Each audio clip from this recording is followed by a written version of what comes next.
job of mixing it up. So we got a tremendous amount of respect, and he can stay on the field in every situation. So on third down, he's no longer on your tackles. Now he's matched up on your guards and your centers, and that's what makes it tough. So he's been a problem trying to get ready for it. What does it say about a guy who missed basically all of our season due to torn ACL? He's coming back and having to see something. Yeah, and I don't know him personally, but when you see that as a competitor, as a coach, you just have a tremendous amount of respect because you understand the severity of an injury and what it takes to come back, but not just to come back, but to play at a high level. So just a lot of respect for what I perceive as his character. Because only character is going to allow you to be able to overcome that type of adversity and then respond in a fashion that you were better than where you were before. Tony, what's this last stretch been for you? What's this last stretch been like for you and Jeff? I mean, you guys have been playing together forever, teammates, and that kind of thing. Is it tough? Or The first game was difficult because of the turnaround. It was such a quick turnaround, and then he had his time to go do what he needed to do for South Florida. So really didn't have much time to think about it. And we had Grace kind of inserted in that role, so we were rocking and rolling. The last couple of weeks, we've had a chance to just work together, but we try to keep it as normal as possible and really not focus on the future. We understand that's going to come on Monday night after the game, but right now we're just focusing on doing what we've always done to help these young men be successful. That's really what our work has been the last couple of weeks. You haven't let emotions get into it. You haven't had thoughts about, hey, this is my guy. No, because the emotion for me is really joy for him.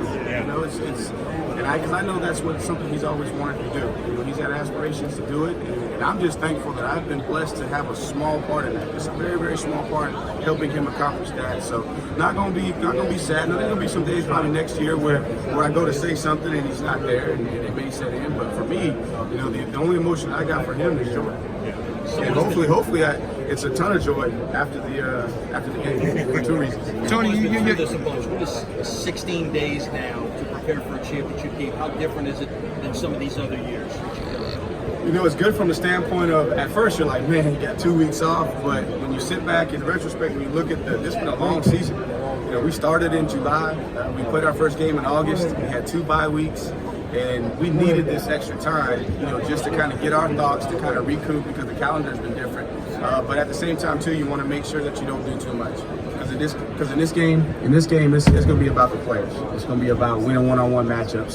So we're anxious to play, but the time has been good just for us to kind of catch our breath. Tony, treated it like a bye week almost. How you thought about business?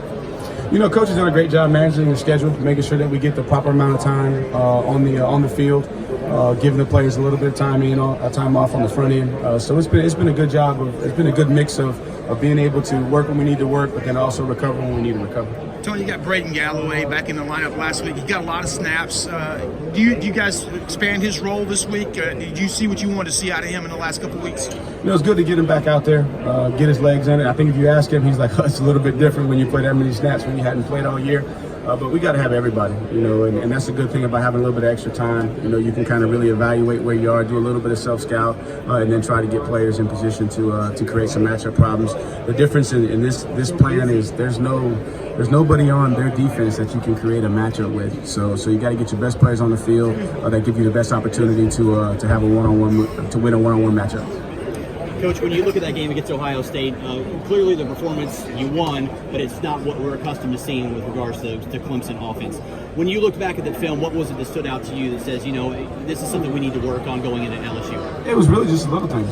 You talk about little things lead to big things, and so it was our footwork. It was stepping. It was communication. It was on the perimeter, running guys off that stretch the field to create greater running lanes when we get the ball on the perimeter. That's really what it was. So it was just little things, and I think part of it was, it's been a while since our guys have been in, that type of battle, and we got hit right out the gate.